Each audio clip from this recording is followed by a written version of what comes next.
નમસ્કાર મિત્રો, આપણે જે વ્યાખ્યાઓને સમજવાની શ્રેણી છે તેમાં આગળ વધીએ. પણ આજે વ્યાખ્યાને આજે મોસ્ટ ઇમ્પોર્ટન્ટ ધોરણ 12માં પૂછાય એવી એક યોજના વિશે વાત કરવાની છે, જે બેરોજગારી ઘટાડવાના ઉપાયોમાં, ખાસ કરીને બેરોજગારી ઘટાડવાના ઉપાયોમાં જે વિવિધ યોજનાઓ શરૂ કરવામાં આવી હતી તેમાંની એક યોજના જે 16 ઓક્ટોબર 2014ના રોજ શરૂ કરવામાં આવી હતી, જેનું નામ છે પંડિત દીનદયાળ ઉપાધ્યાય શ્રમમેવ જયતે યોજના.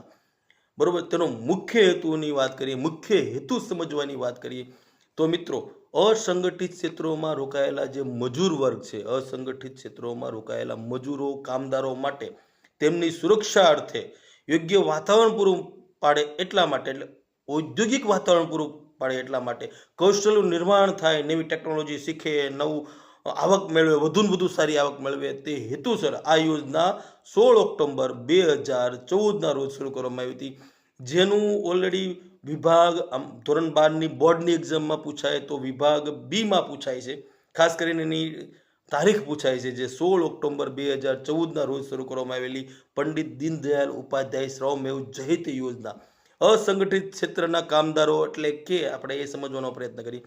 અસંગઠિત ક્ષેત્રના કામદારો એટલે કે છૂટક મજૂરી કરનારાઓ, શાકભાજીવાળાઓ, હાથ લારીઓવાળાઓ, ફ્રૂટ વેચનારાઓ, ઓકે, જે કડિયા કામ કરનારા મજૂરો છે, જે છૂટક મજૂરી કરનારા મજૂરો છે, એવા મજૂરોને અસંગઠિત ક્ષેત્રના કામદારો કહેવામાં આવે છે. મિત્રો, આ પંડિત દીનદયાળ ઉપાધ્યાય શ્રમમેવ જયતે યોજના વિશે તમને ખ્યાલ આવ્યો છે.